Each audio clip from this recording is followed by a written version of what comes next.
ॐ गणानां त्वा गणपतिं हवामहे कविं कवीनामुपमश्रवस्तमम् ज्येष्ठराजं ब्रह्मणां ब्रह्मणस्पत आनः शृण्वन्नोतिभिः सीदसादनम् ॐ श्रीमहागणाधिपतये नमः। ॐ वृषभं चर्षणीनां विश्वरूपमदाभ्यं बृहस्पतिं वरेण्यम् ॐ तद्विष्णोः परमं पदं सदा पश्यन्ति सूरयः दिविव चक्षुराततम् ॐ ऐं ह्रीं श्रीं क्लीं हसौः जगत्प्रसूत्यै नमः। Can everybody say after me Hare Ramakrishna 3 times? Om Hare Ramakrishna Hare Ramakrishna Hare Ramakrishna. Okay, any more charts?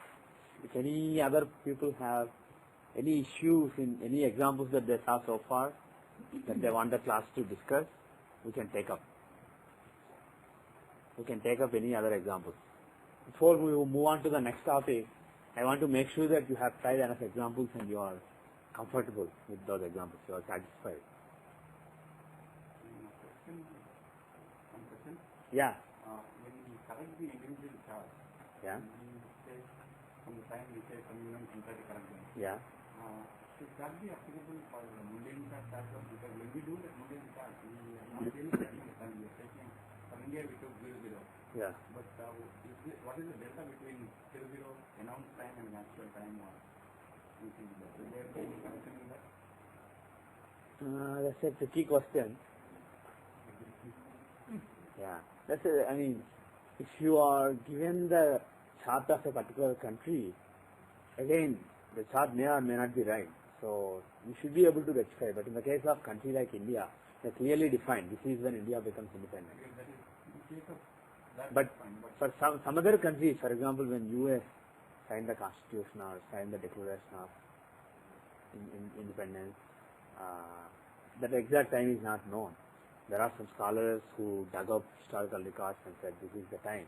So in case of charts like that, it is possible to rectify, basically make sure that based on the events that chart makes sense. But in the case of US, it's even more complicated because there are 10 or 15 different charts given by various scholars. Everybody has their own logic to believe that that particular chart is the correct chart.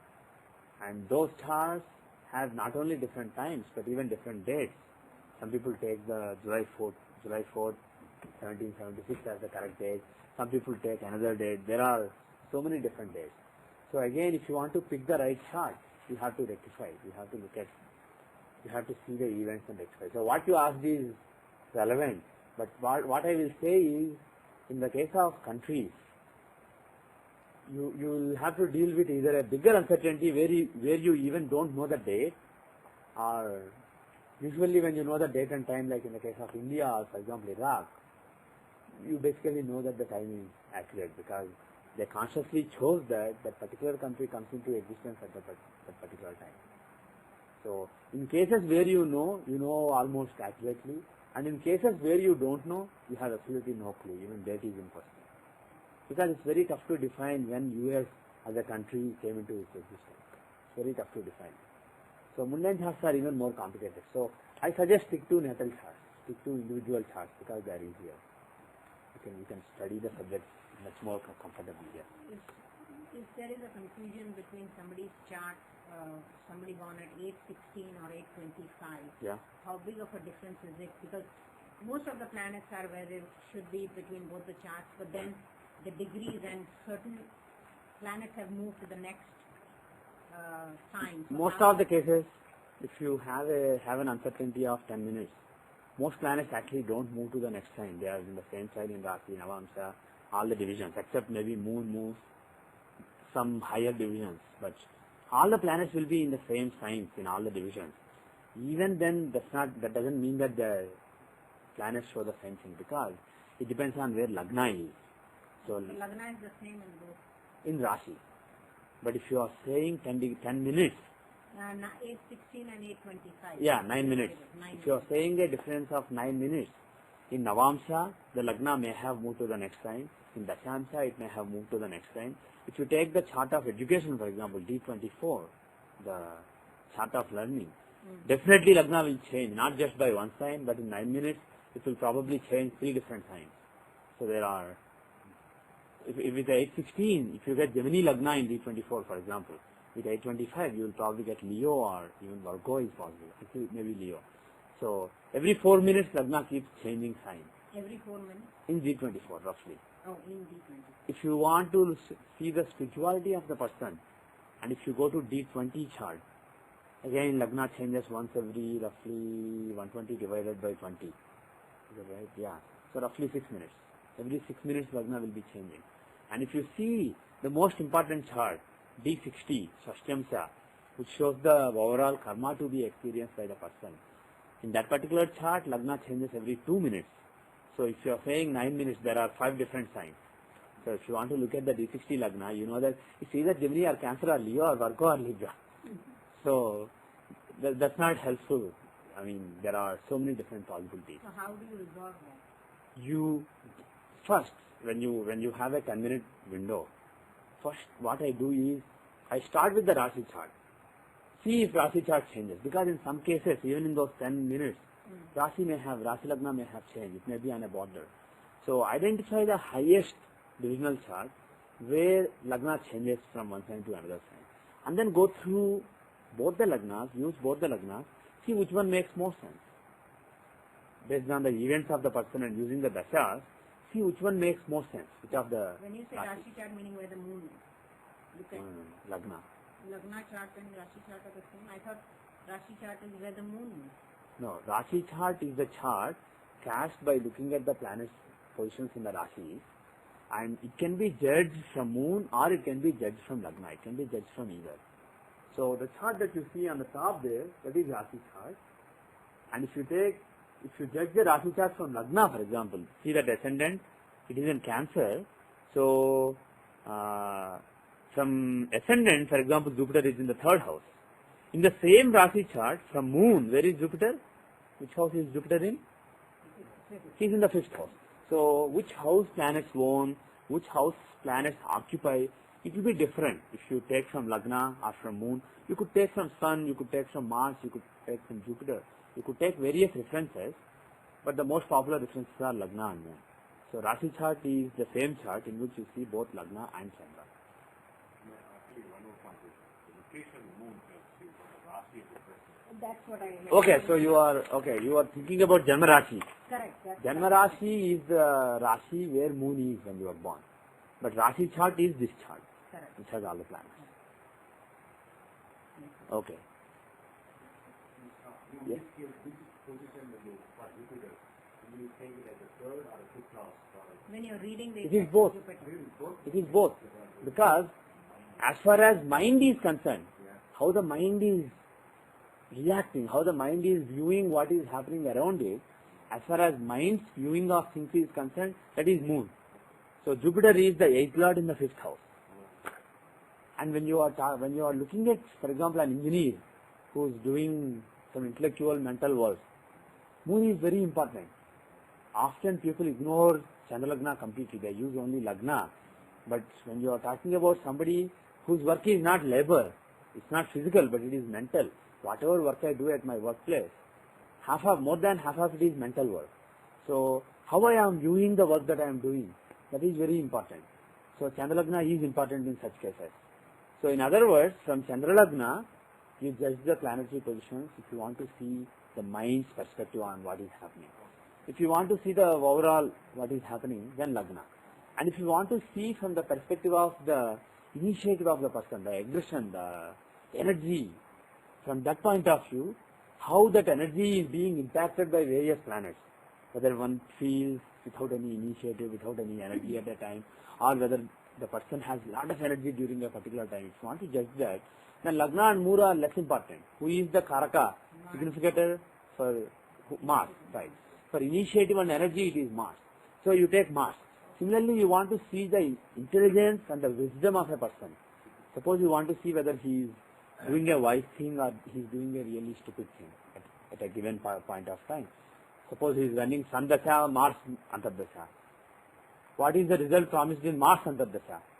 As far as applying the intelligence is concerned, as far as wisdom is concerned, if you want to see that, then see from Jupiter. If you take Jupiter as Lagna here, suppose he is running Mars Antardasha. How is Mars placed from Jupiter? He is the 8th lord in the 7th house, which means Maraka. So, if somebody is born with this particular chart that we have on the screen right now, which has Jupiter in Virgo and Mars in Pisces, during Mars period, the wisdom may be slightly effective, it may be bad basically, because Mars is in a Maraka sthana, he is a Maraka as far as Jupiter is concerned. So like this, if you want to see the wisdom, you see Jupiter. If you want to see the pleasure, the sense of enjoyment, happiness, if you want to see that, for that Venus is the Karaka, for pleasures and luxuries. So you take Venus as the starting like a Lagna and then look at Lagna and see where all the planets are. So you can do that for all planets. So every planet is a potential reference. And the whole philosophy of Ashtakavarga, which we touched upon previously, is this.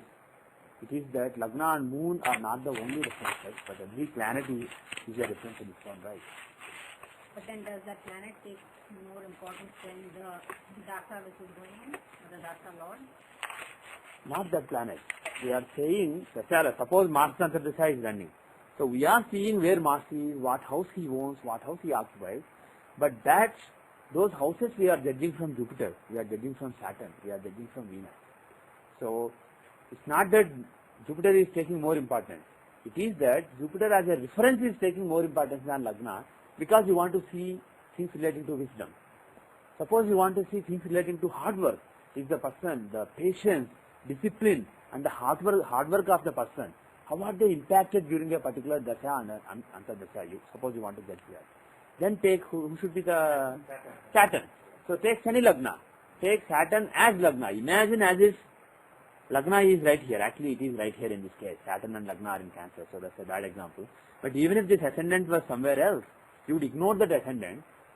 See as if ascendant was placed in the place where Saturn is, and then judge all the houses, etc. And then you will know, based on those ownerships and placements, you will know whether the discipline, patience and hard work, the spirit of hard work within the person, is it flourishing or is it taking a blow? How is it doing during a particular time? So like that you can take all the planets as references, not just Lagna or Moon. Every planet is a reference. Yes, Sriram? You take actually the natal chart, right? Yeah. Forget about the influence of the other planets, the influence of the planet. But if you want to know the absolute wisdom of the person, Yeah. you can just look at Jupiter and say the Jyothishya is very well. It's the same thing to say, or you see what functionally these natal states are benefit and benefit. So you want to see you want to judge the overall wisdom of the person, how wise he is. So for that, basically the strength of Jupiter is the most important thing. So see how strong Jupiter is. But what you said is, if he is exalted or something, that is again a thumb rule. Just because a planet is exalted, it doesn't mean it is a good planet. So It is functionally a male planet. Yeah. Let's say going in the 8th house. yeah, But it is wrong. yeah, Now, does it mean that the result of the exalted is very right? Yeah. How does it go? It should be functional. right, Okay. right. So let me put it this way. It's not that you can't make a judgment just by looking at the functional nature or just by looking at the exaltation or debilitation. You have to combine everything. Suppose he is the 6th lord and he is debilitated. That is good. Suppose he is the 6th lord and he is exalted. That is bad. So see the overall strength of Jupiter. So that is one aspect. There are two halves to this. One is see the overall strength of Jupiter in this particular chart from Lagna. Because Lagna is your entire existence, your overall existence. That's the question I have. Because if you're saying that we can take each planet as its own reference, That will be the second half. I haven't finished. So the first half is see Jupiter himself. Ignore all other planets. See how Jupiter is in the chart. And seeing how Jupiter is in the chart involves taking his ownership into account, taking his occupancy into account, and taking his overall avastha into account. Judge all of them together. Suppose he is a Kendra Lord and he is in a trine. It is very auspicious. Suppose he is a trine Lord and he is in a quadrant. It is very auspicious. Suppose he is a trine Lord and he is placed in a Dusthana. It is inauspicious. Suppose he is a Dusthana Lord placed in another Dusthana and let's say he is debilitated. It is very auspicious. Suppose he is Dusthana Lord, he is fixed Lord, exalted in the 7th house. That is bad. So you have to see what is his agenda and what he is told to do in this particular chart. His agenda is based on what he wants. And what he is told to do in this chart is based on where he is placed. And the state is the exaltation, debilitation, etc. is his state. Combining all the three, you can judge whether he is well disposed to the Lagna or badly disposed. So what that means is, if Jupiter, let us say, is badly disposed, the wisdom of the person is somehow badly disposed towards his entire existence. Because Lagna is nothing but the entire existence. It's a sum total of your intelligence, your hard work, everything. It's your very being. And your intelligence is impacting your existence in a positive way or a negative way can be seen by looking at Jupiter's placement from Lagna. So that is important. But that is only one aspect. What that shows is, if Jupiter is, let us say, well placed from Lagna, what it shows is, whatever wisdom you have is going to do good to you. You will be able to use that wisdom to benefit your overall existence. So that's what it says. But is your wisdom making the right decisions or not? To see that, then for that ignore Lagna. Lagna is not important at all. Just take Jupiter and see if the chart is strong or not.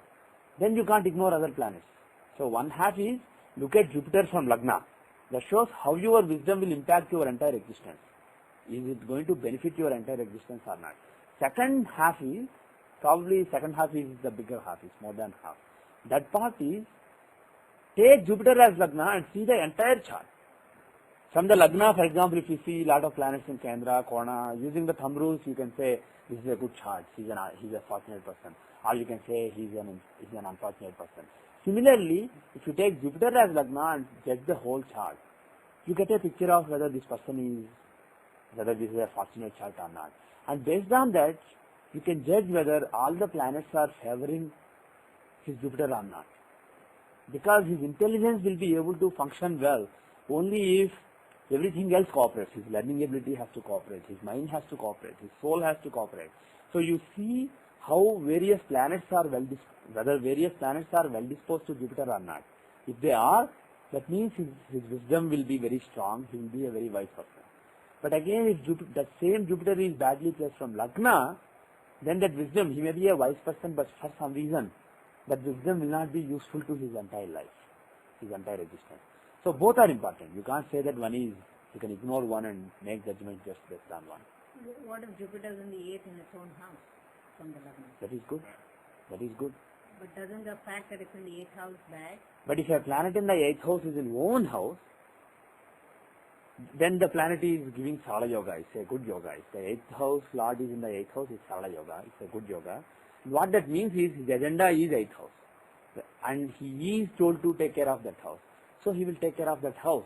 And the positive aspects of 8th house will take domination over the negative aspects. So again, there will be some negative aspects also. There may be, when Jupiter's periods come, there may be some sudden developments in life. There may be a lot of changes, but they will be beneficial changes. So when the 8th Lord is in the 8th house, some of the negative indications of 8th house will still fructify, but there will be something positive about them. It will not be completely negative. Well, it also depends on nature. We know about the 8th house part being the 8th house. Yeah. Sorry. But the question is, let's say even Neolithic like Rahu. Yeah. Rahu is own house in 8th. Yeah. It's still a good circle compared to... It is still good. You can't compare it with Jupiter being the 8th Lord in the 8th house. If Mars, suppose, is the 8th Lord in the 8th house, he also gives a Sarala Yoga. And he is also a good planet. But both Jupiter and Mars, both will, being in the 8th house, they will give sudden changes in life. But in the case of Mars, it will be more aggressive and brutal kind of changes. But it will be for good. In the case of Jupiter, it's more gentle. So whether the planet is a benefic planet or malefic planet naturally, that decides whether whatever results they are given in a very harsh way or in a very subtle, gentle kind of way, caring, gentle kind of way. So that does matter, but still Rahu in the 8th house, in own house, he's not bad at all. Because each house basically stands for something. 8th house stands for changes. 8th house stands for Changes, lot of work, lot of anxiety, etc. Lot of uncertainty, not even anxiety. Anxiety has a negative connotation.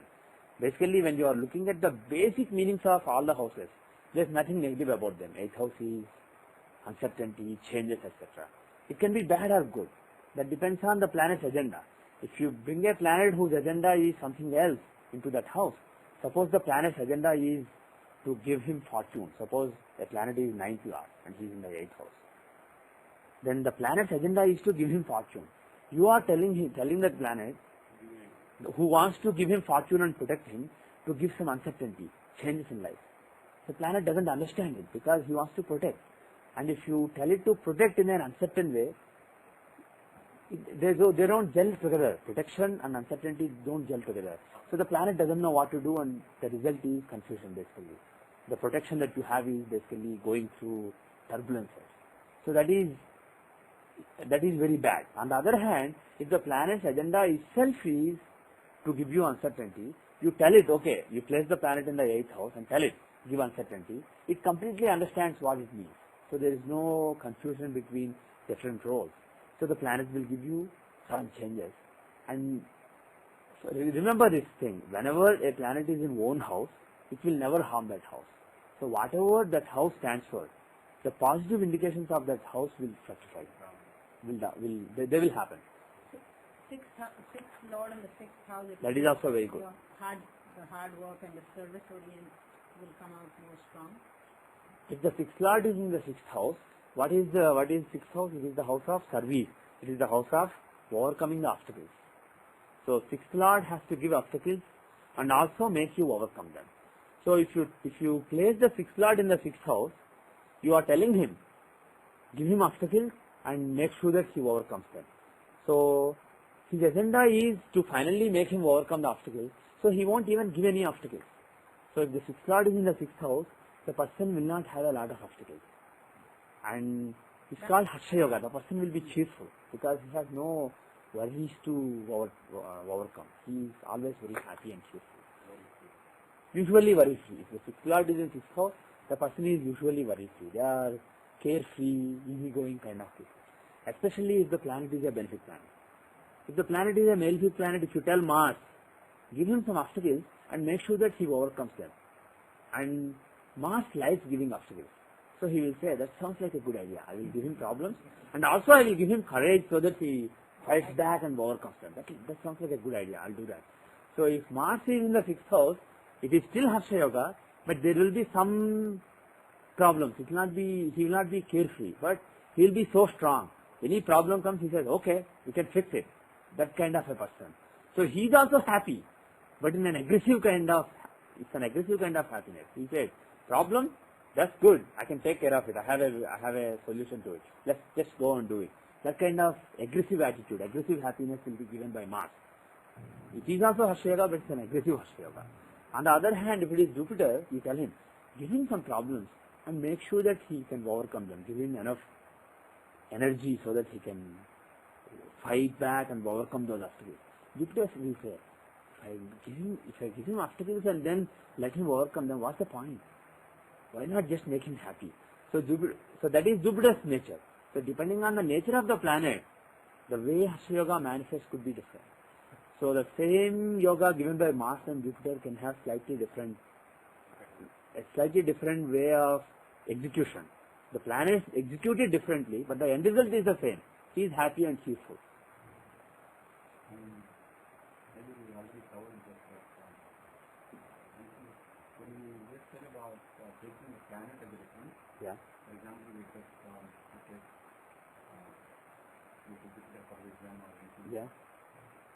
There is also a natural bhava. So if you take the 8th house standing for hard work, patience and all this, Yeah. so what is the difference between taking corresponding planet as a reference for that particular aspect as against taking the 8th house for hard work and going from the world difference? So you are saying that if you want to judge the hard work of a person, Right.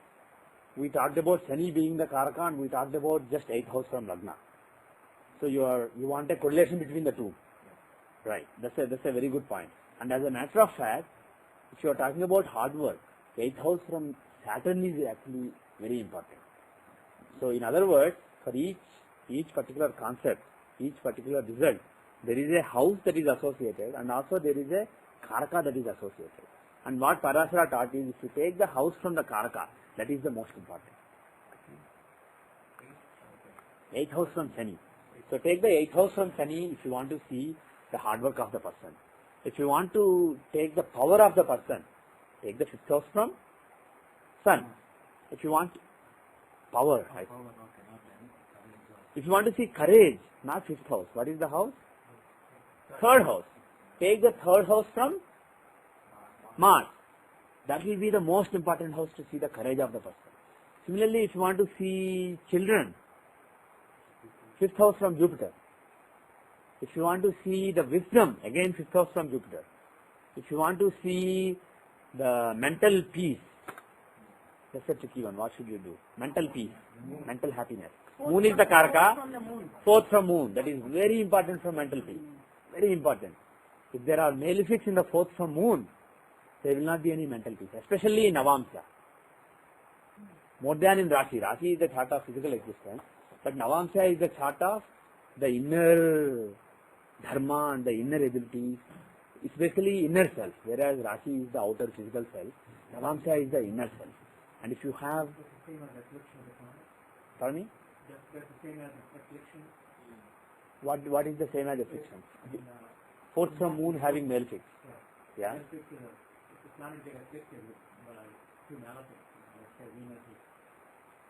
You mean which planet is afflicted? Moon or 4th lord from Moon? The moon gets afflicted Yeah? by Rahu or Mars.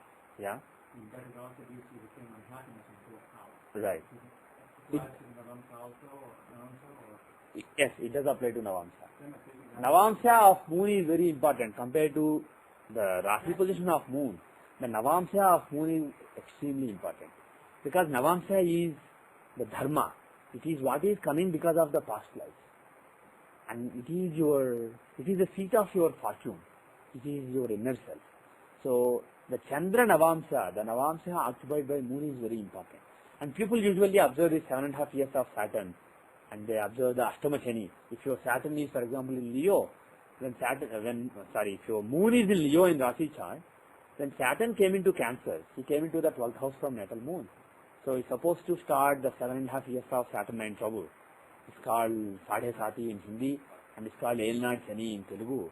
So people give a lot of importance to that particular thing, the Sadhe Sati, and they look from Rashi Moon usually. But there are some classics which actually mention Navamsha Moon rather than Rashi Moon for such affliction. If your Navamsha Moon is in Leo, then Saturn coming into Cancer is even worse than Rashi Moon. Similarly, if your Navamsha Moon is in Sagittarius, any of you have Moon in Sagittarius Navamsha, now Saturn is in the 8th house from the Navamsha Moon. So this will give some mental restlessness. So this is supposed to be bad. It's the same. You said Moon in Sagittarius. Navamsha. In Navamsha. And Saturn is going into now Cancer. In the Rashi chart, yes. Saturn's Rashi transit from the Navamsha of natal Moon is very important. So anyway, coming back to Moon, so 4th house from Moon shows the mental happiness and peace. What shows your luxuries? The luxuries you have, the treasures you have from luxury. Venus and which house? 4th house. So 4th from Venus would show the luxuries and pleasures, etc. of the person. In all charts. In all charts. Suppose I may feel lot of happiness from learning. I may be very peaceful when I learn something. So that will be from the 4th house from Moon, then in the D24 chart. Because you can't see that from Rashi chart. Rashi is physically what my mind is experiencing. So if my mind is happy because it got some knowledge, then look at D24. Or you can look at D20. You can look at various divisional charts. Suppose you want to see the power of the person in his professional environment, the power experienced by the person. When the chart is, what is the chart for professional environment? D10, Dashamsha. And who is the Karaka for power? Sun. And what is the house for it? 10. For the power and influence we have over people. Fifth house. Fifth house is the house of power. 10th house is the house of overall what you are doing. So, so for that, you should look at the fifth house from Sun in the D10 chart. So like that you can look at the main house from the main Karaka in the main divisional chart. Okay?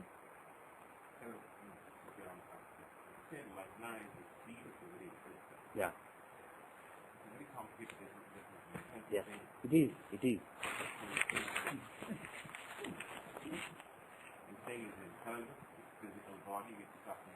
All those are working together, something called you. The current form or the taken. Yes. Yes. It's not even body. It's not body, it's not mind, it's not any one thing. You can't really put your finger on it and say, this is what Lagna stands for. I can tell you what Moon stands for, what Sun stands for, what Mars stands for, what Arudha Lagna stands for.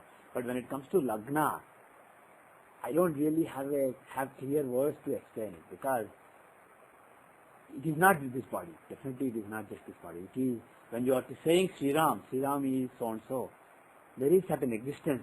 We have certain image of certain person who looks like this, who talks like this. That is Arudha Lagna. The image we have in our minds is Arudha Lagna.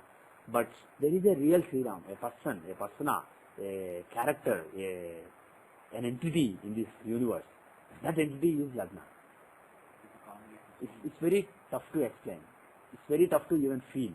So understanding of exactly what Lagna stands for is extremely difficult. Even most blessed astrologers don't have a perfect understanding. Even I don't. I also don't have a perfect understanding of it. I only have some hazy understanding. Lagna is very tough to understand. But if you want to just put it in words, I can put it in words as it is the sum total of your existence, your true existence. Not the perceived existence, it is Arudha Lagna. It is the sum total of your entire existence. And if you understand what that Lagna is and who you really are, good for you. But it is a very critical aspect. It is the 9 references. Right. And we don't understand the meaning. We don't understand it fully, yes. So try to understand it.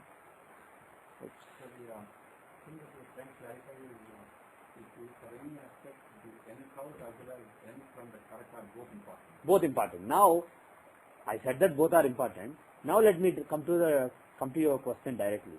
Now what is the difference? What is the difference? What is the 8th house from Lagna? What is the 8th house from Saturn?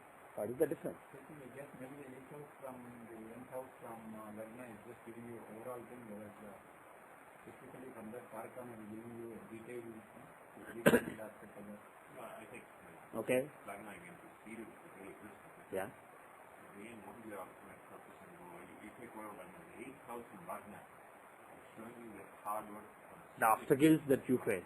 Not obstacles, but the uncertainty, changes, etc. in your entire existence. The very core of what Yeah. you are. But from the 8th, I think, if you take Saturn itself is denoting discipline and hard work. Yeah. So it shows you the anxiety, the hard work, and unexpected stuff. That particularly shows your hard work. Only. It just shows your hard work, the work that you put. Whereas if you take the 8th from Jupiter, what would that show? Yeah, and for surprises in your wisdom. Yeah. The hard work that your intelligence has to put in. Suppose your mind is not learning well, then your intelligence is anxious. So, I'm telling it, do this, but it's not understanding. What should I do? So that anxiety is felt by your intelligence. Assume your intelligence as a person. That there is a small Jupiter sitting in your brain. And that Jupiter will be anxious. I'm telling that mind, this is bad for you, don't smoke. I'm telling you, but you keep smoking. What should I do about this? So that anxiety of your wisdom is the 8th house from Saturn, 8th house from Jupiter. And the 8th house from Saturn is your ability to work hard. Within you, the ability to work hard is Saturn. So 8th house, the ability to work hard. What is the anxiety or restlessness or uncertainty that you would say? You have been telling you should work out, but you're not working hard. It's basically the working hard itself. So 8th house from Saturn would show just the ability to work hard. And 8th house from Lagna would show overall the uncertainties the person faces. His entire existence, overall, if you don't look at Jupiter, Venus, Saturn, etc. Within the overall existence of the person, are there any sudden changes, any restlessness, any sadhana that the person has to perform, etc. is shown by the 8th house. Now, suppose that 8th house is strong, but the 8th from Saturn is weak. What would that mean? You would have lot of uncertainties in life. You would have to overcome lot of problems. There will be a lot of anxieties, problems, restlessness, things in life. But as far as his ability to work hard is concerned, because the 8th from Saturn is not strong, it is afflicted, he will not work hard. So he will have lot of problems in life, lot of changes in life, but he will not be able to work hard, and as a result he will be an unhappy person. The 8th from Saturn better be strong because that shows the ability to work hard. That doesn't mean you are an unlucky person. 8th from Saturn being strong means you are a hardworking person. You can work hard.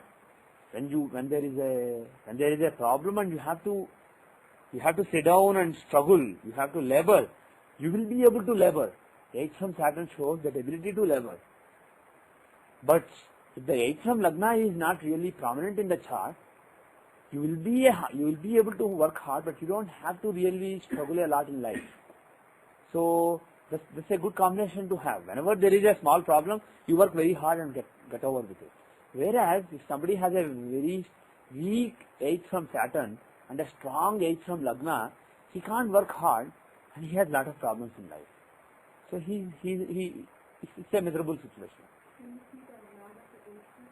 Yes, when I say the strength of 8th house, I mean look at the sign, look at the Lord, look at the aspects on that particular sign, and then judge the sum total of that sign. So whenever I say 8th house strong or weak, I mean all is included. Okay? But what if the 8th house Lord is strong in its own house, but then the 8th from Saturn, that house Lord is debilitated? Then how do you weigh? So he's not able to. If the 8th Lord from Saturn is weak, basically he can't work hard. Whenever he has to work hard, he's like, why should I do this? Kind of. He's in that kind of mood. He doesn't have the spirit of hard work within him. Now, if the 8th Lord is strong, you said that 8th Lord is in the 8th house. That's not bad. That doesn't show a lot of obstacles in life. That shows you are straightforward. You don't have any problems in life. You just when there is a problem, you just tackle it in a very straightforward way. You don't play games. Which one do you look But at? Do you look at the 8th from no, in other words, what I am saying is what you said. You didn't. It's not a good example. Let us give another example where 8th house is badly afflicted from Lagna. Let us say 8th Lord. 8th Lord is in let's say 9th house, which is not a good house for 8th Lord to be, because 8th house is a Dusthana and 9th house is a trine, and he's told he's put in a house where he is not comfortable. So 8th Lord is in the 9th house. So the person is basically not very fortunate. He doesn't work hard. And we said that the 8th house from Saturn is weak. The 8th Lord, we said, is weak from the 8th Lord from Saturn is debilitated. So he has a lot of problems in life. He's unfortunate and has a lot of problems in life. But he doesn't have the ability to work hard. So it's a miserable situation. So in other words, 8th house from Lagna controls the overall restlessness, changes, anxiety, etc. that the person has to face in life. This is overall what the person has to face. And the 8th house from Saturn would specifically show whether he will be able to tackle it or not. 8th house from Saturn is the overall ability to work hard of the person. If that is strong, the person can work hard. If that is weak, the person is not a hard worker. And now, if there is a mismatch between what the 8th from Saturn shows and what 8th from Lagna shows, it's a bad situation. If there is a match, that is very good. Okay? How about the age is now the reflection of the tangible aspect of the universe. Yeah. So now how is it between the combination that is given that 8th house from Saturn is weak, Yeah. 8th house is strong, then he has problems. So with the corresponding 8th house from Lagna is strong. Prominent means he has a lot of problems to take care of. But 8th from Saturn is weak means he is not able to take care of those problems. now how will AA be A8 will show whatever problems he is getting. 8th house from Lagna shows he has to deal with lot of problems. Because houses show intangible things. So if suppose suppose there was a big problem. Somebody lost his job and he doesn't have any money to live and he has to do odd jobs to even make the ends meet, let us say. So A8 will show that particular event of that losing the job, that particular setback that is faced in the world. That particular setback is shown by A8 because it's tangible. The world knows he was laid off and he was doing odd jobs, he didn't have money. World knows. On the other hand, while I am doing all that, I'm feeling unhappy. I'm feeling like I'm having to work hard. I feel like I'm going through problems. So that feeling, the feeling within me that I'm facing problems, that is the 8th house. This is an intangible. Nobody in the world can see it. So 8th house will show. If you say that somebody has a strong 8th house, and because of it he's going to have problems, what exactly those problems he sees from A8. So when you see whether somebody has problems or not, the strength of 8th house is very important, more than A8. And A8 would finally show what those problems are. What is the tangible problem? Similarly, if you want to see if somebody is fortunate or not, 9th house is actually the house of fortune. The 9th house from Lagna is very important. But if you want to see what kind of fortune is it, then look at A9 and see the influences on it. That shows the tangible manifestation of that fortune in the way that world can see. But there can be rare examples where 9th house is not really that strong, but A9 is very strong. A9 has an exalted planet, and A9 is in a trine from Lagna, and A9 Lord is in a trine from Lagna, let us say. A9 is very strong. So in that case, the true fortune is not there, but the material apparent fortune is very strong. So there can be such cases where 9th house is very weak, but 9th Arudha is very strong. Those are cases where there is a disconnect between reality and what the world thinks. There may be somebody who doesn't really have a lot, but world may think he's a very... Suppose somebody, let us say there is a businessman. He tells everybody, I know Rajiv Gandhi, I know this guy, I know this guy, I know all the big shots. I'm starting a big 50 crore business. If you put your money, it will double in 10 years. So everybody starts putting money, but finally it may collapse. So such cases you can see, where there is a big disconnect between the reality and perception. Those cases occur when 9th house is very weak, but 9th Lord is, A9 is very strong. But if you are interested in the real and sustainable things, then the house should be strong as well as Arudha. And even if Arudha is not strong, that doesn't matter. Arudha will show what is that fortune, and 9th house will show whether he is fortunate or not. So A9, depending on if it's in a trine or from the Lagna, Yeah. Is the sign important? Which sign it's in or Which not? sign it is very important. For example, somebody has A9, let us say, in a Jupiter sign. So his fortune, the way in which he seems to be fortunate to the world has something to do with Jupiter. He may be having some temples, etc. Similarly, let us say A9, the Bhagyapada, is in a mercurial sign, in a sign owned by Mercury, like Virgo or Gemini. Then he will seem fortunate to and let us say 9th house is strong, and we judge that he is a fortunate person. Now in what way is he fortunate? How does the world see him to be fortunate? To see that, look at A9. Let us say A9 is in a Mercurian sign. He may be a successful journalist, successful businessman, or a successful trader, or a successful educationist. All the things shown by Mercury. So in those ways, he will be seen to be fortunate to the world. But he himself, the actual fortune may be something else. That is seen from the 9th house. But how the world sees him to be fortunate, you see that from the A9. So where A9? If A9, let us say 9th house is very strong and you judge that he is a very fortunate person, then even if it is in the 12th house, even if A9 is in the 12th house, still he is a fortunate person, but his fortune seems to be connected to the 12th house. So he may be seen to be a fortunate person who is very generous, who spends a lot of money, or a fortunate person who is very spiritual. People may think, what a spiritual person, how fortunate he is to become so spiritual at such a young age. So that kind of a thing can be given. Or it may be fortune in a foreign country. 12th house is also flourishing abroad. So if A9 is in 12th house, all people, everybody in his hometown may think, whoa, he went to America and he's doing so well there, he's so lucky. So that is also shown by A9 being in the 12th house. So there are multiple meanings, and based on other influences, you have to choose which one is given. And sometimes even if you do your best job and choose one, it may be wrong. It may be the other thing, and you may have to reconcile. So there is no thumb rule to say this is exactly what will happen. But these are the possibilities. But if the ninth lord is exalted, Yeah. but it's in the sixth house, Yeah. and it's combust. Mm-hmm. You are throwing it everything. Enough. Done. Enough. No more. And No more. A9 is in the 12th. Okay. How do you... Correct. That's right. Stand with the The ninth, no. I have my ninth lord Yeah. in the sixth If ninth house. lord is in the 6th house, And it is... A9 will be in the 12th house. And it is See combust and the A9 is in the 12th. Then how do you judge that? Okay. Let us. that question is Sanya? No. Please. Don't make her a sannyasi. Don't give her wrong direction. See, forget your chart. In general, I will say. No, yeah, just Okay, you can apply to your chart, I'm but just curious. I will just How would say you in read general, if ninth lord is in 6th house, is it a fortunate combination or unfortunate combination? Overall, that? Unfortunate. using thumb rule, good or bad? Go bad. Ninth lord exalted, is it good or bad? Good. Good, it is very good. Ninth lord exalted, 2 thumbs up. And ninth lord in 6th house, 1 thumbs down. So what is the sum total? Still one. 1 thumb up. Actually, this is a bad way to do astrology.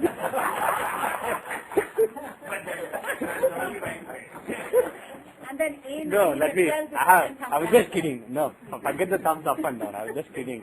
Seriously, if the ninth lord is exalted, ninth lord, what is his agenda? Planets never forget the houses they own because that is their responsibility. That is what they feel like they have to do. So, which planet is this by Mars. Mars. Sudden fortune. Yeah, and aggressive, yeah. So, So he's going to give you. Yogakaraka, he is exalted.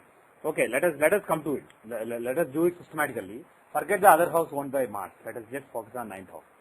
So ninth lord, his agenda is to give you fortune. Okay, so that is a given.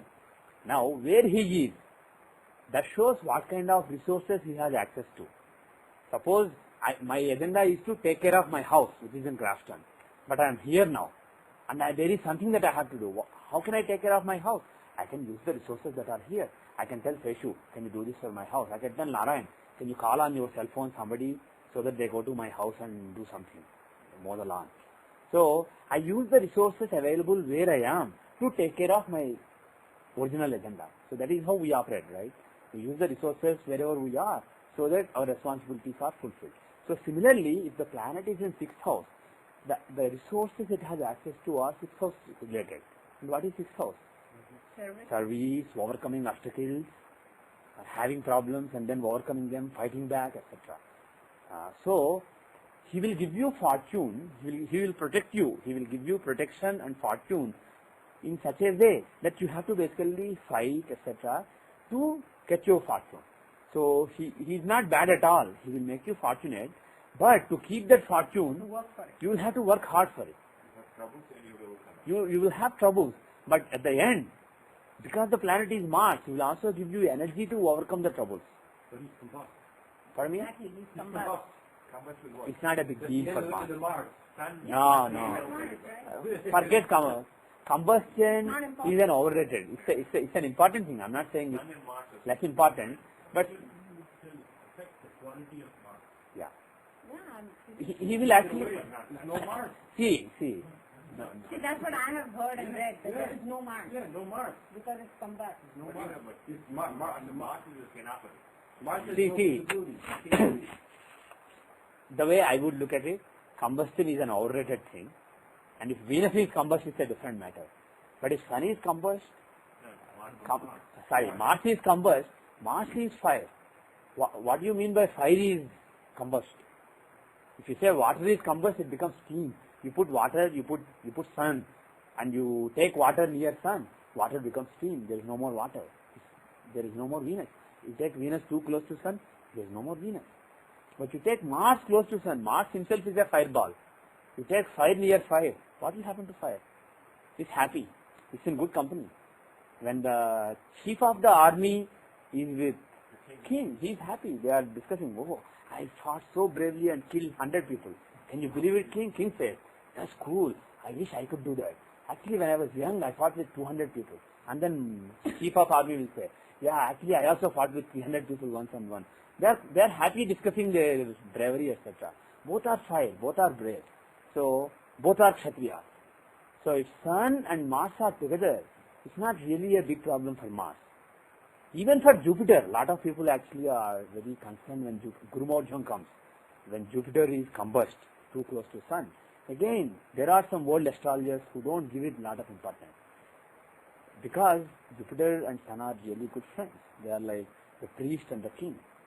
Both are very sattvic planets. So, it's actually less important for Jupiter and Mars. The combustion is less important than most other planets. And for Mars, you don't really have to worry. And in your particular case, if Mars is combust, what it means is Mars, the ninth lord, is very close to Lagna Lord Sun. So that's a very powerful Raj Yoga, even though it's occurring in a Saturn's house. It's a very powerful Raj Yoga. It shows a lot of fortune. And another thing is, when Sun and Mars are very close, Mars will start to behave like Sun. When the chief of the army and king are very close, the chief of the army, for a while he thinks he is king, and he starts throwing orders to people as if he was king. So basically Mars will behave as if he was Sun. So that is what you would say. And I won't be really concerned about the combustion in the case of Mars. So overall, the conclusion that I would make is, the person will be very fortunate, but he will have to struggle and fight back to keep his fortune, his or her fortune. So that is one thing. And now what kind of fortune? To see that, you have to look at A9. What is the tangible way in which the world sees that fortune? Now look at A9. Based on the 9th house, we judge that he or she is fortunate. Now A9 is, like you said, in the 12th house in Cancer. Yes. So, what are the results? The fortune may be relating to generosity, moksha, foreign country, something relating to 12th house. So, in your case, for example, it may be flourishing abroad. The A9 in the 12th house could show flourishing in a faraway country. It's far away from where your roots are. So that is one possibility. There can be other possibilities also.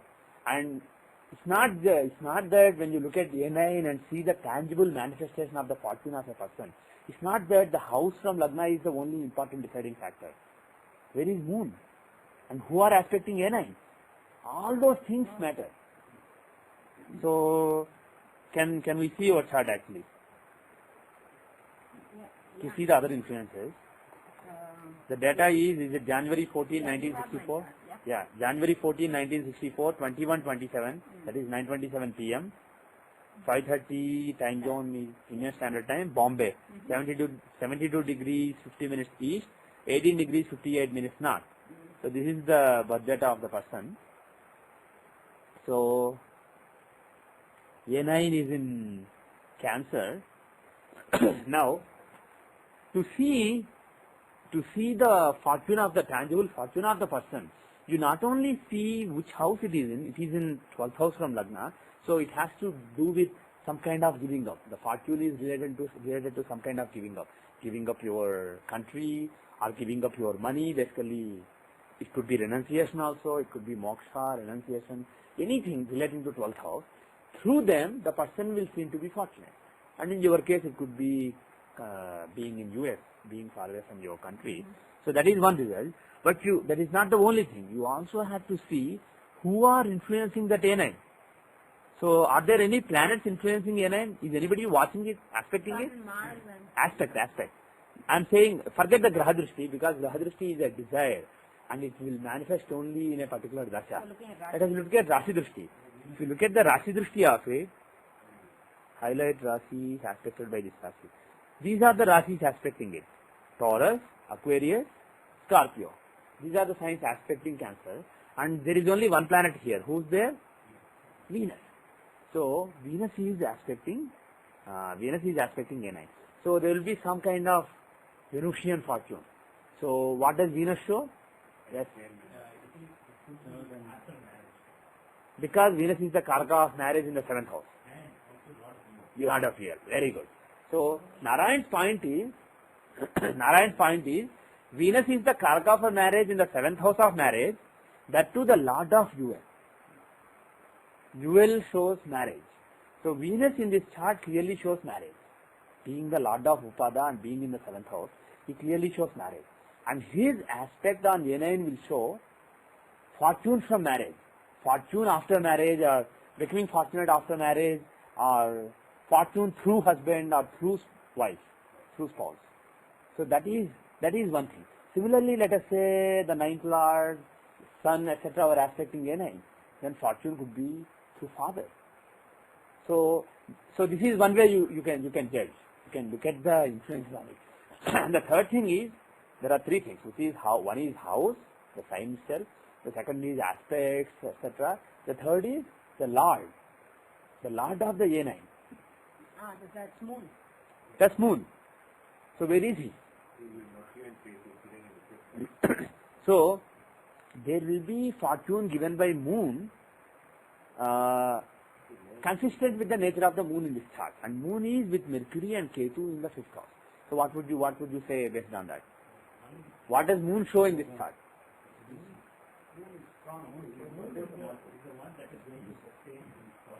Yeah. Yeah. Yeah. Yes. Yeah. Yes. It's very, very disturbing. Yeah. Did everybody get Narayan's point? No. Can you? I will. Let me repeat it. Okay. Moon, he is the Lord of A9. What about Mercury? What Lord is he? AL. He is the Lord of AL. So the Lords of AL and the Lords of A9 are together. That is almost like Lagna Lord and 9th Lord being together. If the Lord of AL and Lord of A9 are together, that's a nice yoga.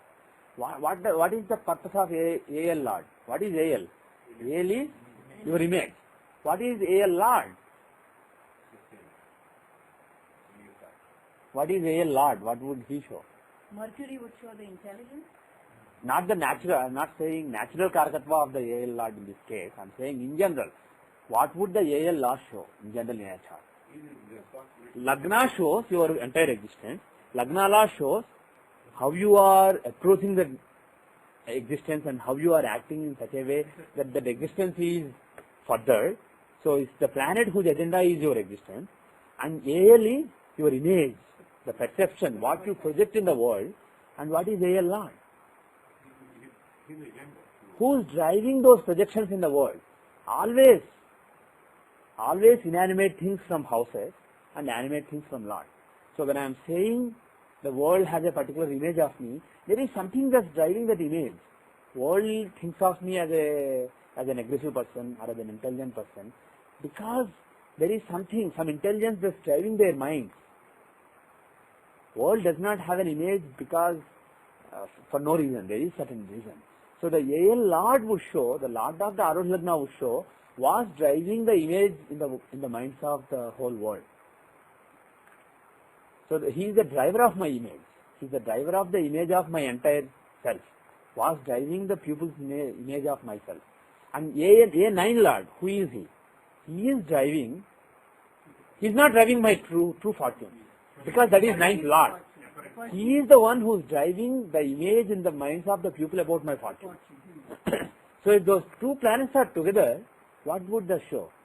The world, whoever is driving my image in the people's minds, and whoever is driving the image of my fortune in people's minds, they are working together. They are in conjunction and they are working together. So that means world will see me as a fortunate person.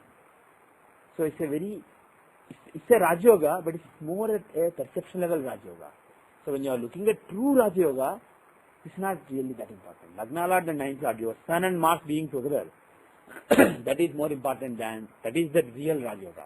But when you are looking at political leaders, successful people, etc., more than real Raj Yogas, this kind of Arudha based Raj Yogas are more important. These are really, really important. But there's Ketu sitting here. Yes, he is sitting there. So that's very That's bad. not- But if had there been no Ketu, had it only been Mercury and Moon in that particular house, it's a very auspicious combination. People will think that you are a very fortunate person. But it's also fourth lord and fifth house. Who is the fourth lord in Yeah, fifth house? Ketu. Ketu. Yeah. See, that is true, but Ketu's general nature of going against the moon. Yeah. Basically, Rahu and Ketu, if they are with Moon, they will basically bring down Moon. They will cause some kind of eclipse. So, In case of also Yeah. mental agony, because moon is Moon, yes. Right. The mental anguish. yeah. In fact, Ketu is for spirituality. Yeah. We are talking about Arudha-based Rajyogas. Had it been, Correct. had it been Lagna-based Rajyoga and had Ketu been involved, it won't be that bad. But we are talking about an Arudha, Maya-based Rajyoga. And Ketu, he will say, what Rajyoga? Yeah, This is all nonsense. This is all Maya. Get moksha. That is the only reality. He will come and tell you. So when you are talking about Arudha based, the Maya Raj Yoga, Ketu is a bad planet to associate unless he is also in charge of certain Maya here. Suppose A10 was in Scorpio and let us say Ketu was the stronger lord of A10. So he also has certain Maya that he has to take care of. His job would be to further the Maya relating to that particular house, A10, in the minds of people. Then, if that Ketu was involved in this Rajyoga, it won't be that bad. Even though it is still against Ketu's nature, still he has certain responsibility. Does it matter that A8 is there? It does, but Is let it us. connected We to are Ketu? making it No. too complicated. Let us Okay. not. So the other thing, like say, Venus, Yeah. I said a lot of US, there's also a lot of expenses. Yeah. You probably got fortune also going to be in the world. Could be. But still, we pick marriage because UL is involved, seventh house is involved, and Venus is involved. Because the Karaka, the house, and the Arudha, all are involved. We pick the marriage. If you were still, what you said is also true. But it's along with the 10th house. It's some Karaka of the 10th house, like Saturn or Mercury or Sun was also involved.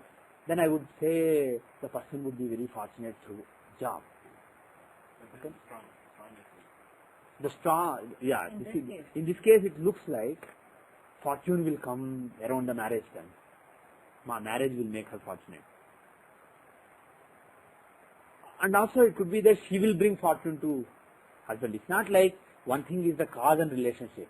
In real life, when you are talking about, when you go to the certainty, there's no real cause and relationship. It's not that X is causing Y or Y is causing X. It's that X and Y are correlated. They happen together. So, it's a combination. It's just a correlation rather than cause and effect. So, A9 is aspecting Venus. So, you could also say that she has certain fortune written in her chart in a faraway country and she will give it to her husband. So, she will bring fortune in a faraway country to her husband. So, it could be both the ways. It doesn't have to be one way. In one case, it could be one way. In another case, it could be the other way. That would be tough to figure out. But there is a certain correlation between the two. Okay, so this is how you see the Arudha Padas. See the strength of the house to see whether the house is strong enough or not. And to see if the house is strong and you expect certain results relating to that house. What is the tangible result? To see that you look at the Arudha Pada, and when you look at the Arudha Pada, the house occupied by it is important, and the Lord, where he is, what are the yogas he is participating in, that is important, and the planets who are aspecting the Pada, Arudha Pada, that is also very important.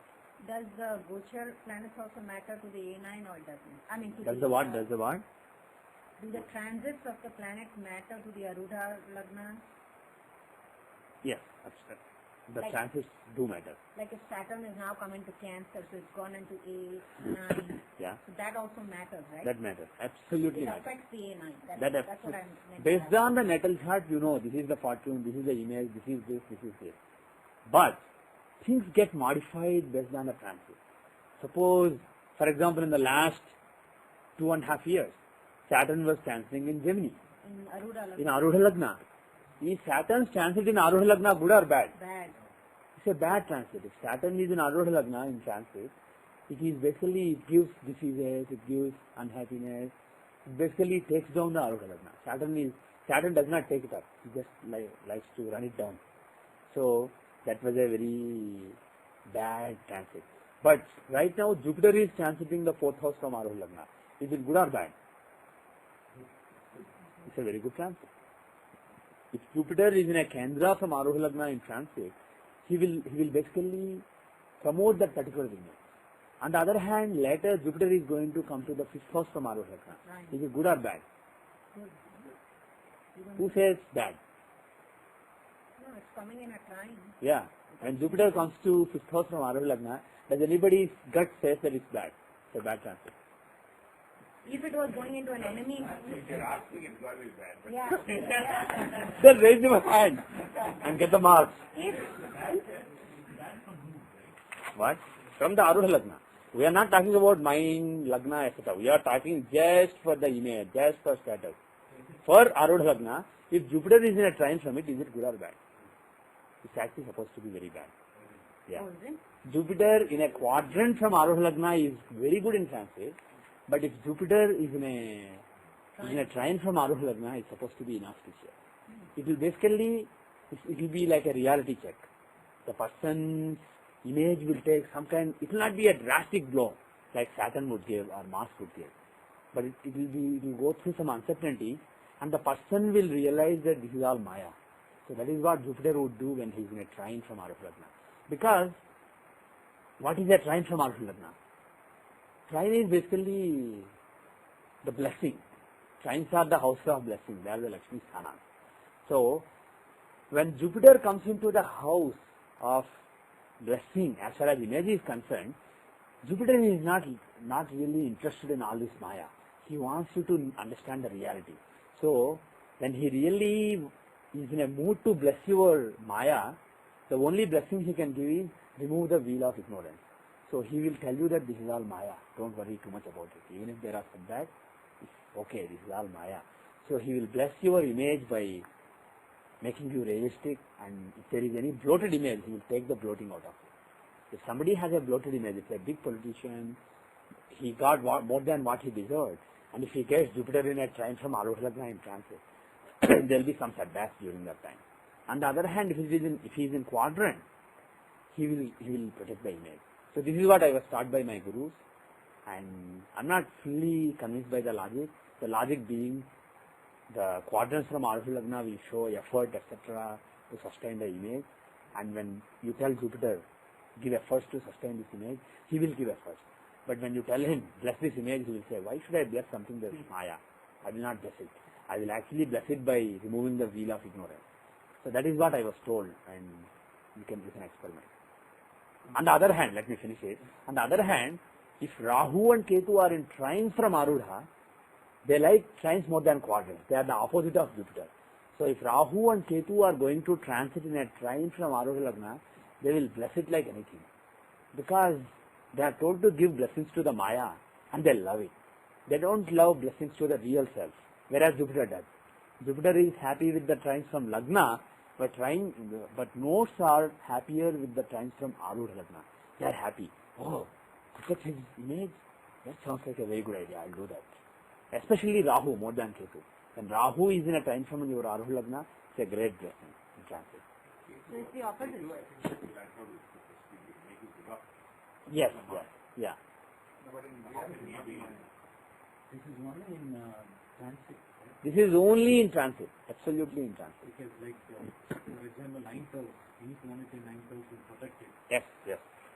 If Jupiter is in 9th house from Arudha Lagna in the natal chart, he will protect the image. But if he is transiting, if he is in some other house, and if he is transiting in that house, 9th house from Arudha Lagna, then he will try to give you some setbacks so that you understand the Because reality. of the trine. That's right, yes.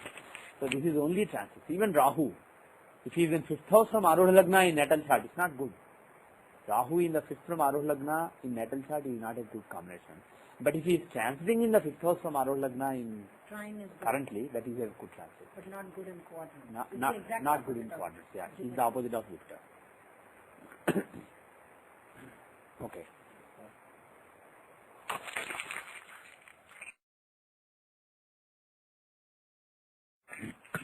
Okay. Any other questions? I was not not clear on the parivartana with some yogas involved in it. Like a simple parivartana, Yeah. I understand clearly, but with the yoga in it, Yeah. things get modified very much. Yeah. And it takes some We'll take up some more examples later. But let me say that there is no clear thumb rule. The exchange of results, when there is a yoga, when two planets are together, they exchange their results. Assuming they are not inimical, like we discussed earlier, if Sun and Rahu are together and Rahu is eclipsing Sun, if you tell them, give each other's results, Rahu will say, I want to destroy the Sun. What do you mean give his results? So he will not give Sun's results, he will give his own results. Similarly, Sun will not give Rahu's results.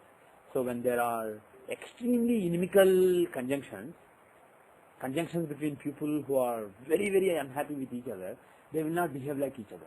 Suppose you and I are living together, you pick up some of my qualities, I pick up some of your qualities, but if we are enemies and don't look at each other, if I am turning this side and you are turning that side, and we are living in the same room, we will not exchange our nature. So similarly, Sun and Rahu or Mars and Rahu, they would not exchange. But in general, if two planets are in a yoga and they are comfortable with each other, there is an exchange of the results between the two planets.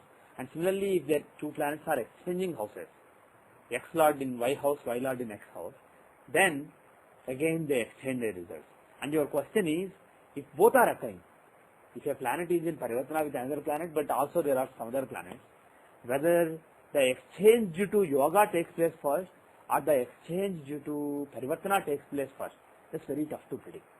So I was not taught any thumb rules to decide the order in such cases.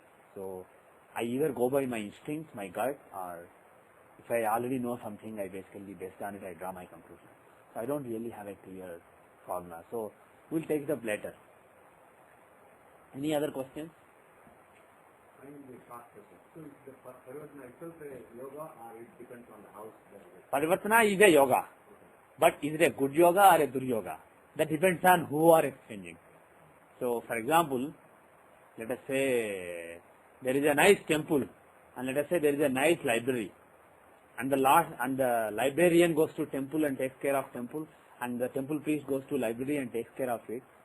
They will both probably do a good job, as long as the library is relating to some religious literature. They will both take nice care of the two places. So it's a good yoga.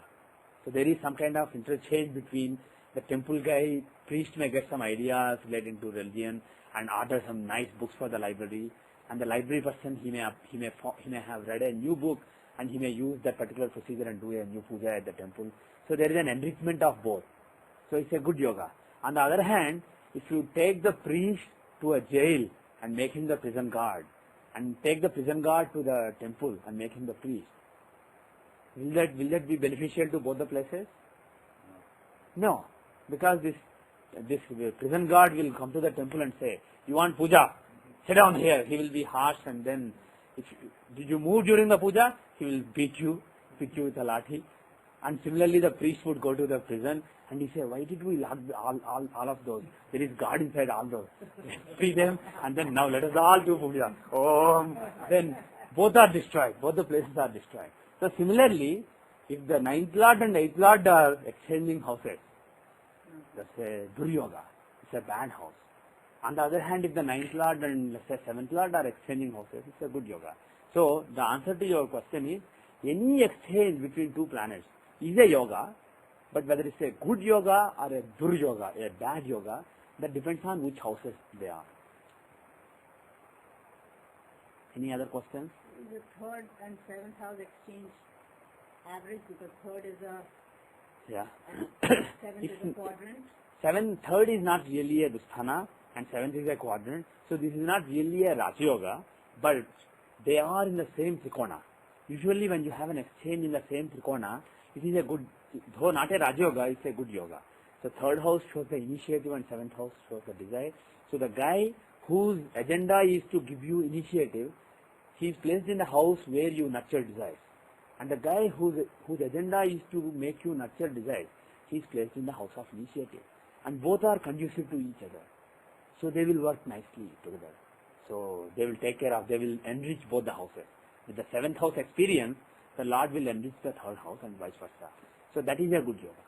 As far as initiative, building the initiative and desire, etc. are concerned. Then you have to look at the planet, of course. Yeah, you have to look at the planets, but even without looking at the planets, that yoga is bound to make him a person with strong desire, strong drive, etc.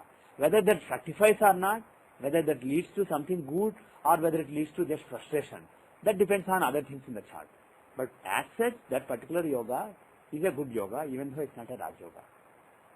And the same is true for other trikonas. If you have within the same trikona, whether Dharma trikona or Artha trikona or Kama trikona or Moksha trikona, within the same trikona, if two lords among the three houses, if two lords are exchanging houses, it's good. It's usually considered to be good for that trikona. It makes that trikona prominent in the chart.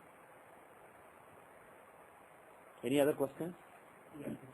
Slightly different. We've been doing that, so go ahead and ask. If the Mahapurush yoga, Yeah. will they affect throughout the life or to a certain period, like age of the planets or age of those planets involved in the yoga? Yeah.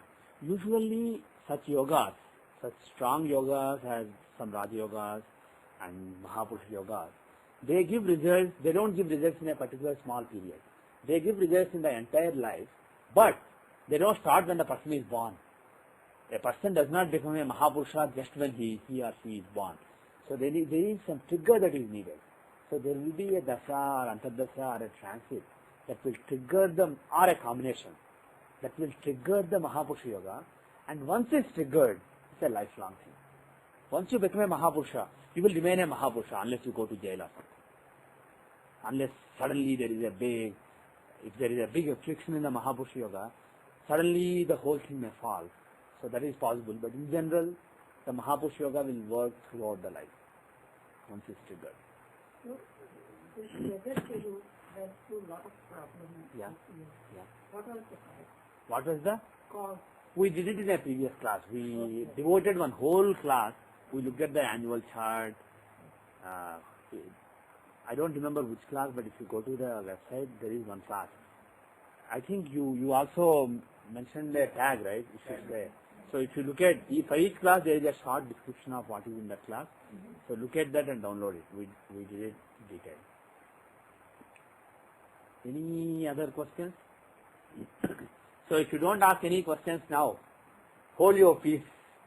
I will assume that till now you have a perfect understanding of everything that I taught, and I will move on.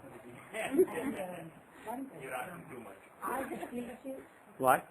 leaders are born under what particular? That also we had done from Spiritual, what particular? Graha or something like Guru or Surya. What is it? It's not any one planet, but usually Jupiter would be prominent. Jupiter.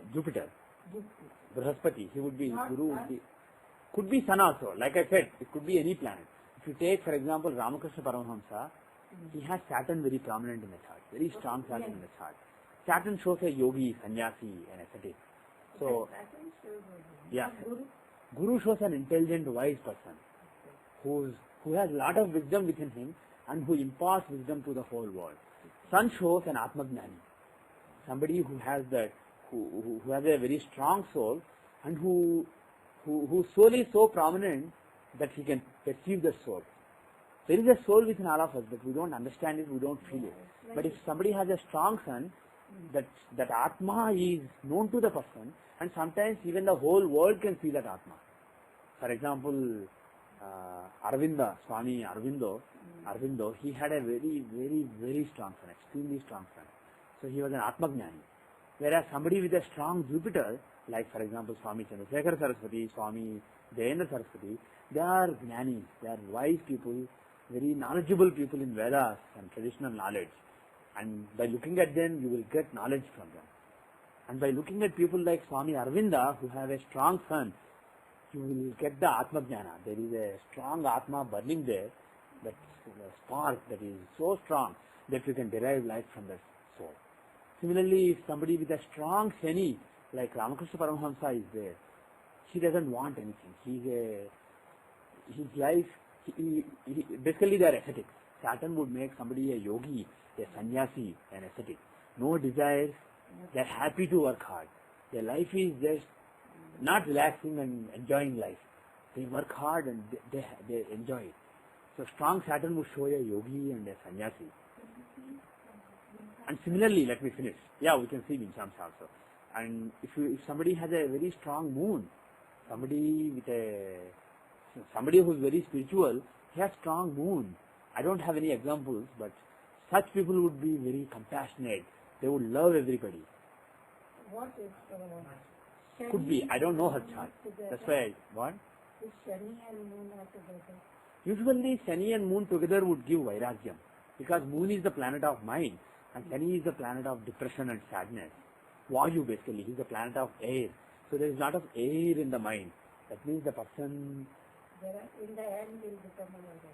in the end are sometimes very young age also. Okay. But if you see, forget spiritual people.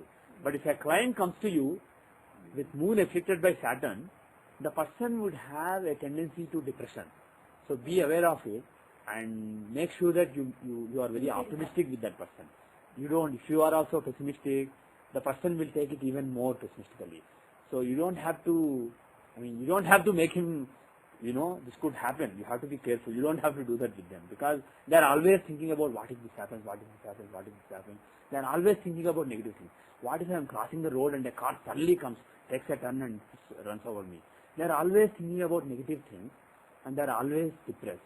So you have to cheer them up. You have to. What if it has an aspect of Jupiter or Venus? That's beneficial. Yeah. That's beneficial. But if But Moon is in general, it shows the tendency towards depression, and it could also show Vairagyam. Vairagyam is a form of depression. Vairagya means truth. Vairagyam, no, not truth. Vairagyam means, I can roughly translate it as renunciation, detachment, renunciation, renouncing the material things, understanding that this is all nonsense. I don't want it. So that comes from, there is a link between depression, being sad, and then Vairagyam. They are not exactly the same. Depending on the other influences, the same Moon-Saturn combination could show a person who is a Viragi, or it could also show a simple person who doesn't have lot of desires. Very simple person. For example, I think Dr. B.V. Raman has Moon and Saturn together, right? Yeah. You have, okay. Moon and It can show people who are easily satisfied, who don't have lot of desires. Yeah. But if Jupiter is seen as truth.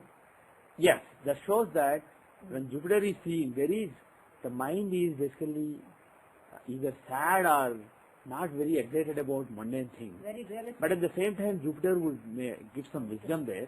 So because of that, the person would not commit suicide, for example. If somebody has a very strong, very close Moon and Shani, and let us say in Trimsamsa, D30 is the chart to see all these subconscious evils.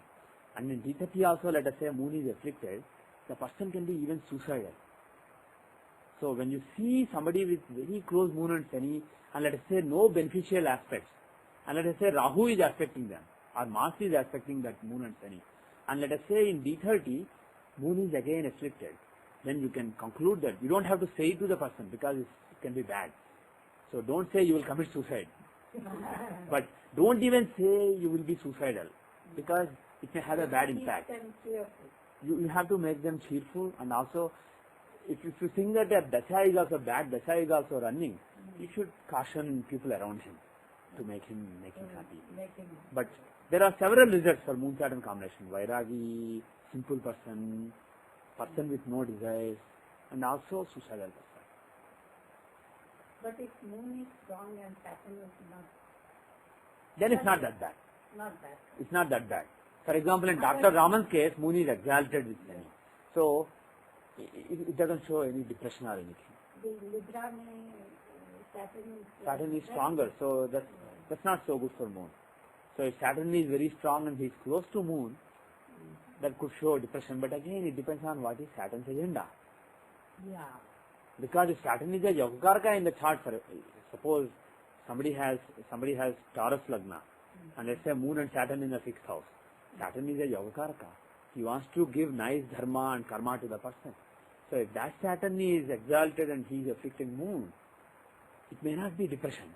It may be a simple person who doesn't have a lot of desires and who's so focused on doing his dharma without any desire for something in return. Saturn would show selflessness also, just selfless service.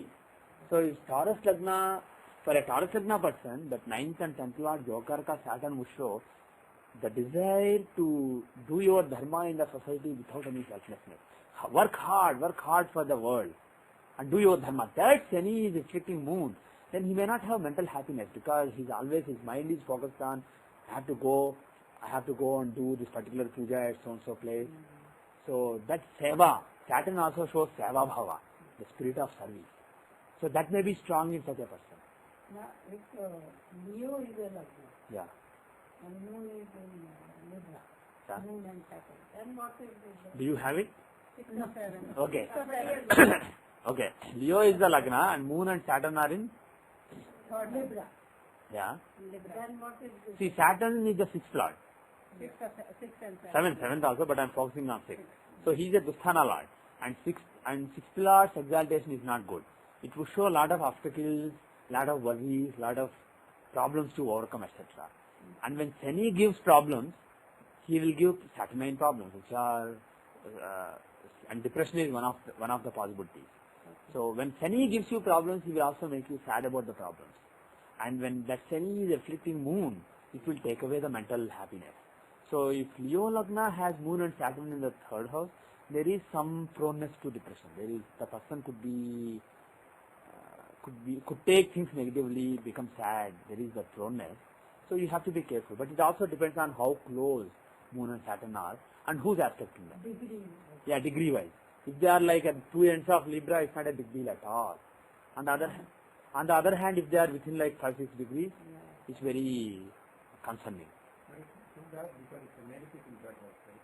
Pardon me? But it's not too bad because it's malefic in that house. Yes, it's not too bad, but still, if the 6th Lord is afflicting moon, it will show some mind is preoccupied about some obstacles that you have to overcome. So, 3 degrees is Saturn and Moon is 25. so it's not bad. So it's not Not bad. bad. Yeah, Okay. then it's okay. Yeah. Now No more questions. now coming back to your original question, there is no special planet who shows a spiritual person. Ketu could also show a spiritual person. You show a spiritual person who doesn't care about what the world thinks of him. He has no desires. He is very close to moksha. If somebody has a very strong Ketu, he is very close to moksha. He may have certain magical abilities.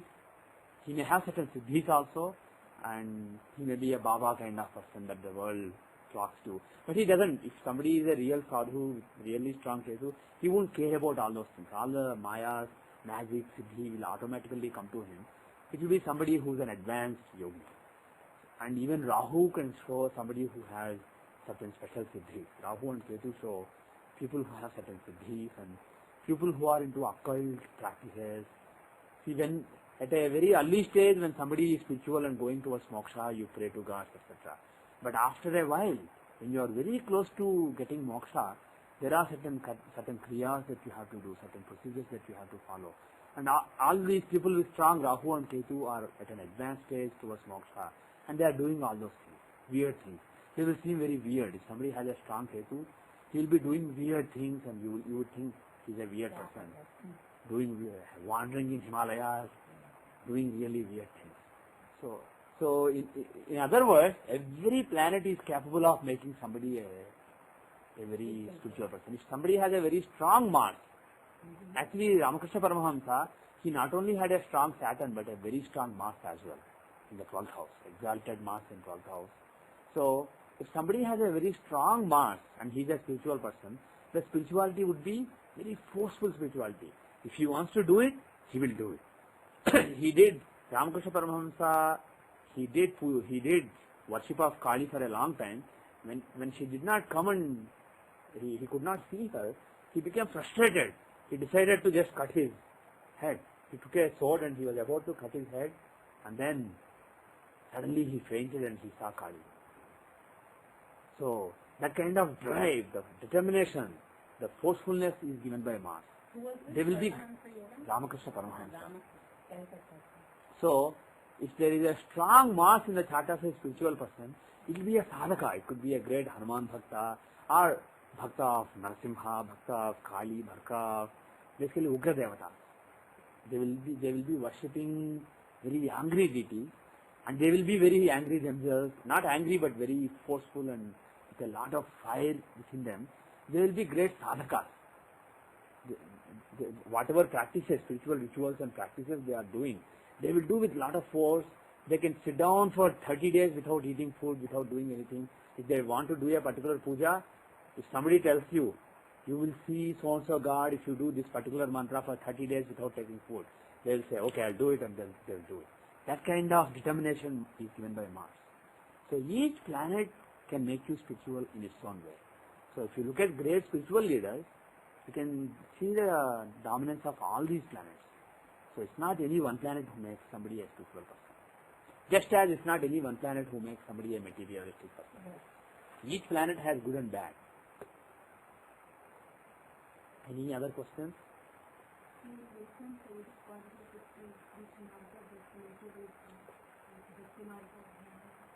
Yes. So, her question is, in Shamsa, is it possible to see which marga the person follows? Looking at the D20 chart, unfortunately there are no clear guidelines either in the classics or in the tradition, but my thinking is, first of all, D20 is the chart of Upasana. As per Parasara, Upasnaya Vijnanam Sadhyam Vinchati Bhavite. That means the knowledge of Upasana of the person is possible in the 20th divisional chart, in D20. So definitely if you are trying to see what kind of religious path somebody follows, definitely D20 is the right chart.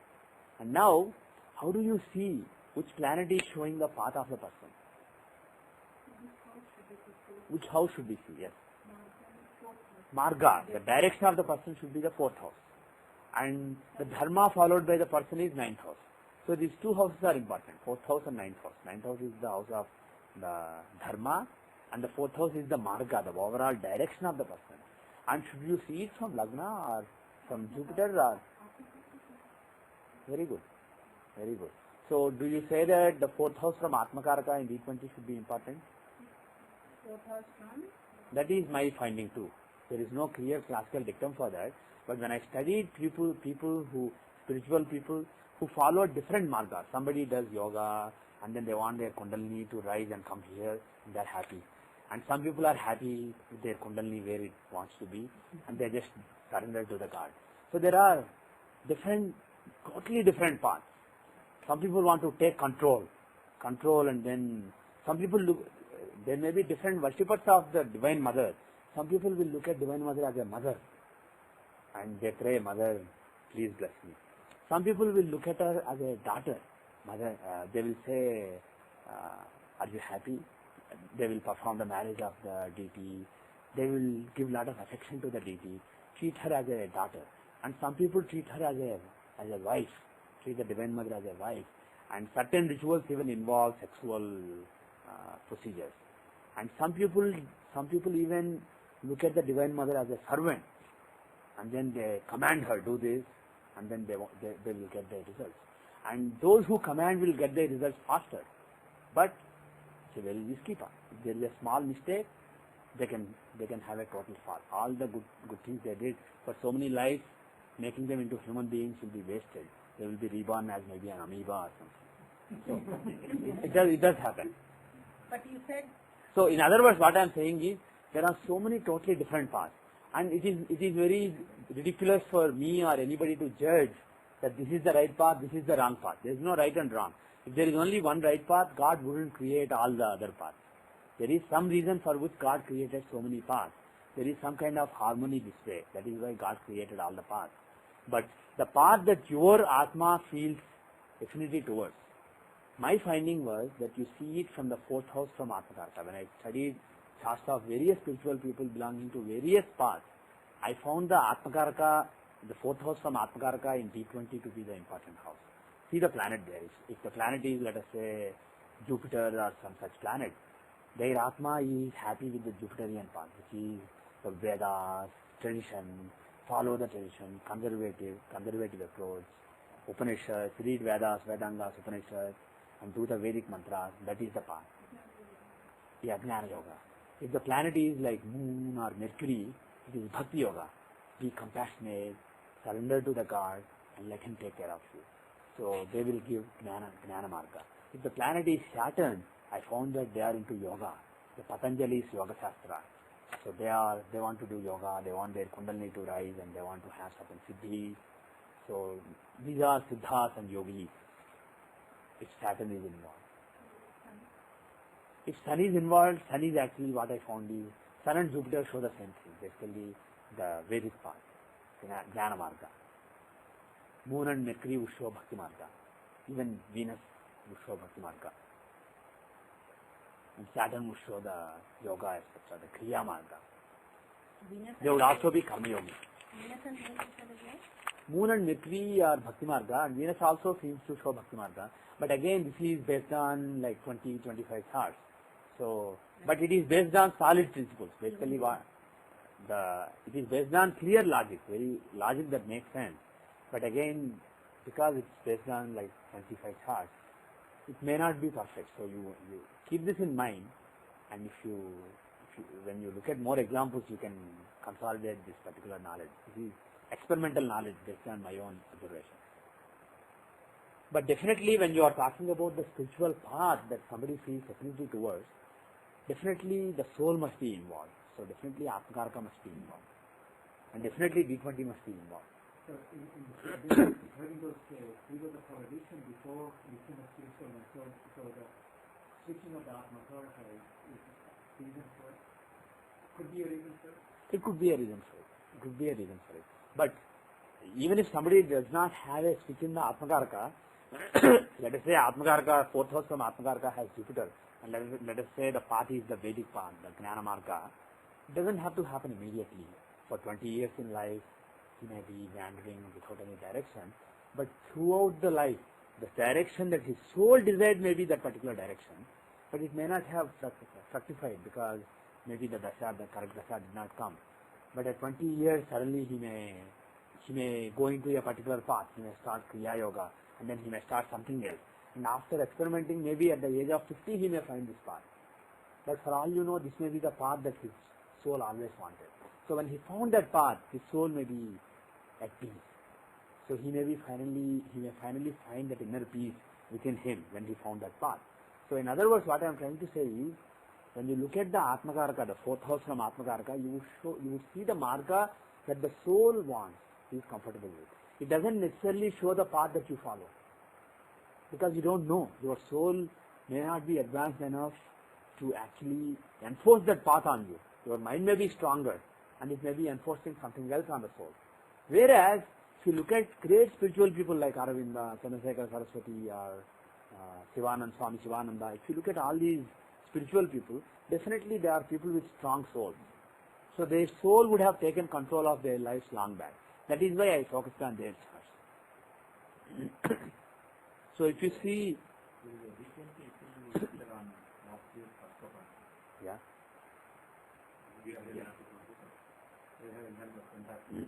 they have an example of? Right. But I am afraid this answer to this particular question is not in there, not in that Vinshamsa discussion. Yeah, I remember that. I think Sarvani or Vishti. Sarvani, right? Sarvani presented Vinshamsa. Actually, Vishti also presented 2 years back. Vishti presented Vinshamsa. Sarvani also discussed it last year. Somebody who does bhakti and puja and all that is denoted by which planet in the D20? See, when you say somebody who does bhakti, see, let me put it differently. If somebody does bhakti, pujas, etc., you are not talking about the direction of the Atma, you are talking about what he does. So further we are talking about the Lagna. You are talking about the fifth house. Fifth house is the mantra, the devotion that you have. The ninth house is the dharma that you follow. So you are talking about the fifth house and ninth house from Lagna. So if you, depending on the planets there, you will see the path that the person is following. But the Atmakarka, the fourth house from Atmakarka will show the direction that the Atma is desiring. Fourth house is the house of mother. Fourth house. So how the divine mother has to guide this particular soul, that is seen from the fourth house from Atmakarka. So that is, if there is a blend between if there is a connection between the two, that person has found his path. Otherwise, he's doing something, but he hasn't found his path yet. And it's not a bad thing. If you haven't found your path yet, it's not a bad thing, because finding the path, it takes hundreds of lives. Probably even more. You apply new adoption to a regular natal chart and then see the person's spiritual progression? If you want to see the spiritual progression, actually it's interesting. Today, before I came to the class, I just had a flash of thought. I wanted to see if I wanted to talk about Dasa today. It's a special Dasa to see spirituality. And then I decided, well, they're not ready yet. I'll do it later. I'll not do it. But suddenly we came there towards the end of the class. Mula Dasa would show the mula of whatever is happening, the root of whatever is happening in your life. That shows something that you did in the past is coming back to you in this life in a particular way. It shows what is it that you did in the past life which is coming back to you in this life at this particular moment. So Mula Dasa is the Dasa that shows the root cause of whatever is happening in your life based on the past life karma. It doesn't show spirituality. If you, of course, it could show, everything could show spirituality in a limited way, but there is one Dasa that is focused on spirituality. It is focused on the light of God that is watching you, the eyes of God that are watching you, the light of God that is falling on you, which is guiding your spiritual pursuit. So that Dasa is, of course, you can use Vimshamsa Narayana Dasa. The Narayana Dasa of D20 is always useful if you want to see the spiritual progress of the person. But this particular Dasa is a Rasi chart Dasa. If you go to the Rasi Dasa tab in the Dasas, there is a Dasa known as Dirg Dasa. You can see it after Sudasa. Okay? This particular Dasa, this shows the spiritual progress of the person. I don't want to really talk about the Dasa now and give all the principles, because it has its own set of principles. And the rule that you can remember is this Dasa always starts from the 9th house. You start from the 9th house, and then the three signs which are aspected by the 9th house, they will come later. So 9th house and the signs are aspected by the 9th house will come first, and then 10th house and the signs aspected by it, and then 11th house and the signs aspected by it. Whether you go forward or backward, there are rules based on art-footed, event-footed, etc. We can leisurely do it in a next class. We can spend half the class on computation of this Dasa and half the class on how to judge it. But one thing you can, when you look at your current Dasa, if you see what Dasa you are running, whenever you have a Dasa that is aspected by Ketu or containing Ketu, that will be very auspicious. That Dasa will bring lot of spiritual progress. I just have one last question. Can we see the daily Panchang in this program? Yeah. Go to Misrani, click on Panchanga. That is showing January 64. Because it shows Panchanga for the current chart. If I say new chart, And then put today's date. So yeah, I just made a new chart. I clicked on this. So This is a new chart. It shows for June 5, June 6. And if you want to get the Panchanga for the whole month, I can say copy monthly Panchanga. It will copy it to the clipboard. So you can open Word or something. For example, I'll open Notepad. You can save this as some text file in your desktop, and you can refer to it. So, for example, what is the date today? Today is June 5. June 5 is a Sunday, and Krishna Chaturdasi is till 16:51. So right now it is Chaturdasi is running, and Kritika till 6 o'clock, like that it shows. Nakshatra, Tithi, all the 5 Angas, Karana, Yoga, it shows Rahu Kalam, it shows Gulika Kalam, Yamaghadiya.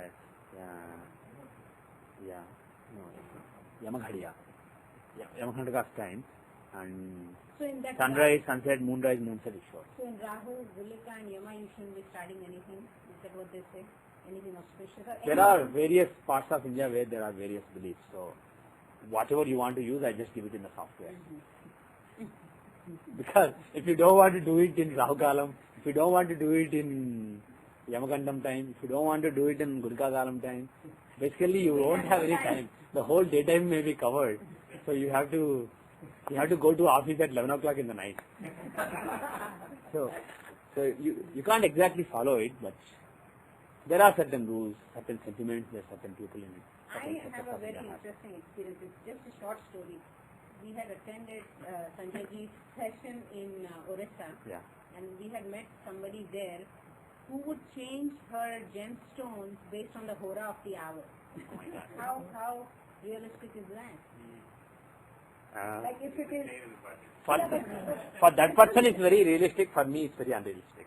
yeah, but that person did that. Like, okay, now it's Jupiter, Hora especially is where her Jupiter is. You know who I'm talking about. Yeah. So what happened to the Yeah, person? she does that. See, So what but happened to the person? They No, she it means it's working for that no, person. she's having the end. Right. see That's the a mental ball game. The whole life is such a mental. but see the thing is, It's also mental satisfaction. hora. What is the link between hora and gem? I don't understand. I mean, you could also say on Thursday I will wear Jupiter ring, on Friday I will wear this ring. Or you could say on Jupiter Tithi, on Trayodasi I will wear Jupiter ring, then Chaturdasi comes I will wear Venus ring.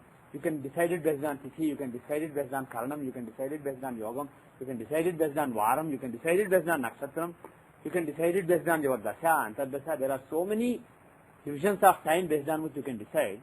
Why Hora I don't understand. I'm glad, see, within Hora there are divisions. You can divide the hour into 12 equal parts of 5 minutes each. And they are ruled by the 12 signs. I'm glad she is not changing every 5 minutes based on the sign. And if she is listening to the audio, I don't mean any disrespect. But I'm amused by the link between Hora and Gem. There are various divisions of time. I would think that your own Dashas and Antardashas should decide it more than the current Hora. Hora is such a very fine division of time. So it doesn't make sense to me. You Swaha. What? You make the breath, the Swaha, the white. Yeah. You use the breath house to fit the ring. Right, but Hora is not necessarily linked to the breath. No. Further, there are special Dashas. Yeah. If you want to see the breath, when which nadi is stronger, there are other Dashas. Again, Hora is not linked to those. So I'm not really sure. Consider female, you mentioned that gemstones of the worn with the hair and all. Yes.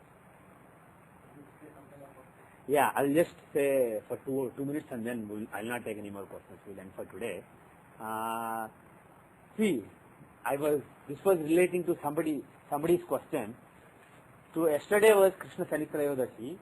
When Trayodasi Tithi and Saturday come together, it's called Shani Trayodasi. It's a very auspicious day to pray to Saturn. And especially if it comes in the Krishna Paksham, which is the waning fortnight, it's supposed to be even more powerful. It's called Krishna Shani Trayodasi. That's a very powerful day to pray to Saturn.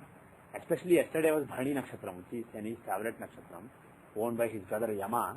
And he was also born in Bharani Nakshatram, so he likes it. So it was a very auspicious day. So I was doing a special Shani Puja, and this person asked, Shani is a bad planet in my chart. Can I still pray to Saturn? So my answer was, when you are praying to a planet, you don't have to worry about what the planet stands for. But if it's a good planet, it will do you more good. If it's a bad planet, it will do you less bad.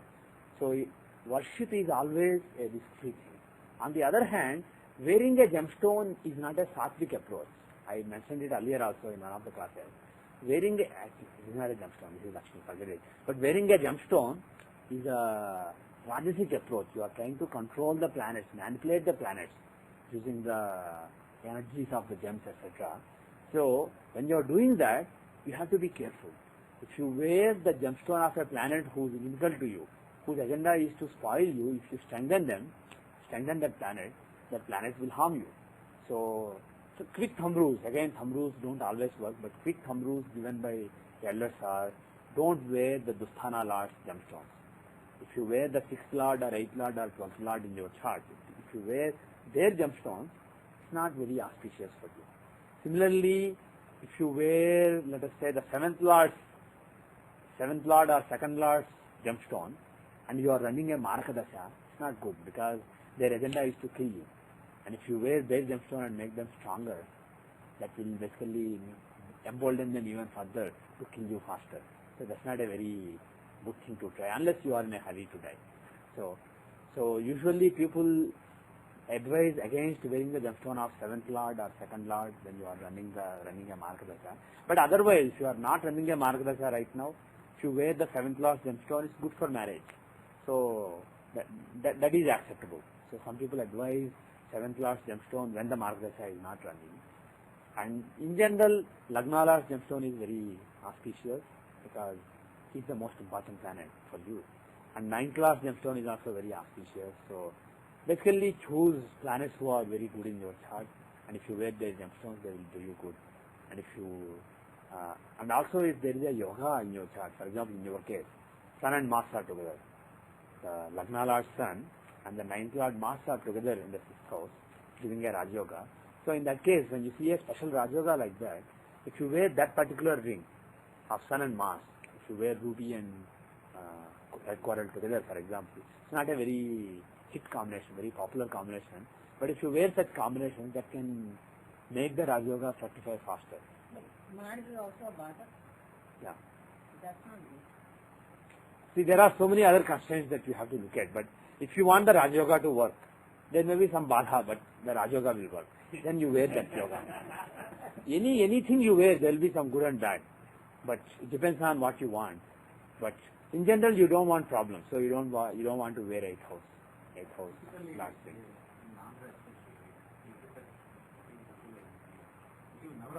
Navagrahas, yeah. All the Navagrahas, so there is a gap between the supposed to touch the body now. Yeah. How does it work? Yeah. It's a very common thing. Yeah. Yeah, the Navagraha ring is a very common thing, but it's an invention of the last few centuries. It's not an old, it's not in the tradition. It's not a traditional ring. Somebody came up with the creative idea. If I put everything together, I don't have to waste time discussing what is appropriate, what is not appropriate. Just sell everything in one shot. One size fits all, basically. One ring fits everybody. Formula. It's not. Yeah, you're strengthening everybody together. So it's not really advisable. Actually, people like my father, old people like my father, they strongly recommend not wearing such rings. They advise against such rings. Usually, some old people don't even suggest any rings because this is a Rajasic approach. This is not really a Sattvic approach like prayer. But if you want to wear a ring, wear the ring of your Lagna Lord or 9th Lord or some good planet in your chart, instead of combining him with everybody and wearing that ring, which does nothing. It may even do bad. If most of the planets in your chart are bad, if there are 7 planets who want to harm you and 2 planets who want to save you, wear those 2 rings instead of wearing all the 9. So that is the thing with rings. You have to be careful about wearing rings. If you see, for example, a Yogakaraka, not just Raj Yoga, suppose you have a Yogakaraka. In your case, Mars is Badhaka, but also Yogakaraka. So usually Yogakaraka ring is recommended, even if it is Badhaka. So that coral may be good for you. And if somebody has, let's say, Libra Lagna, Saturn is a Yogakaraka. Usually people dread wearing blue sapphire, Saturn stone. But for such a person, wearing that Saturn's blue sapphire, the Neelam, is good. So you have to choose good planets for you and be careful with bad planets. But another tricky thing is, we always see this from Lagna. A planet may be very good from Lagna, but terrible from Moon. So if you wear, oh my Lagna Lord, my 9th Lord, he's nice, and you wear that ring, but your mind may be under siege by that planet. Or your wisdom may stop functioning because he may be a bad planet from Jupiter. So like I said, when you said he's Badhaka, I said there are so many negatives for every planet. No planet is always good. There will be some bads and some goods. And you have to balance and you have to prioritize which is more important. So in other words, what I am saying is not just Lagna. You have to look from Moon, look from Aruha Lagna, look from everything. And then you know what exactly the particular gemstone is going to do to you. So it's a very tricky business, and better is, unless you are 100% sure, stay away from the gems and instead do twice the prayer. Because that is a very sattvic approach. When you are praying, you are not playing with the gods, you are not playing any games, you are surrendering to the gods. And it is that you are at their mercy. And that gives results slower but more sustainable results, more permanent results. And results is not like borrowing money. When you wear a gemstone, you are basically borrowing money because somebody, you have such an expense, so you borrow money and take care of that expense. But eventually you have to pay back. It's not this life, next life. So with that, I will end for today.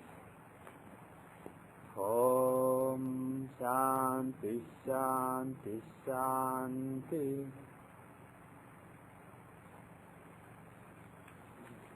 We have planned it. Yeah.